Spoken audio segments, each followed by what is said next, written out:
Here we have a curve, and we can see 3 points marked on it, A, B, and C. We want to state the coordinates of A, B, and C under the transformation y equals f of x minus 3 plus 2.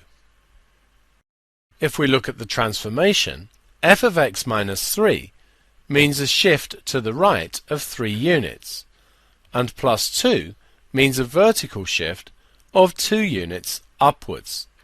So each of our points is going to move 3 to the right and 2 up. So consider A.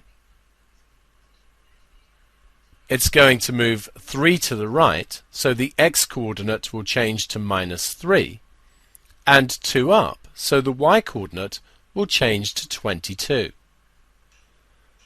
If we consider B, moving 3 to the right moves the x-coordinate to 1, and 2 upwards moves the y-coordinate to minus 8.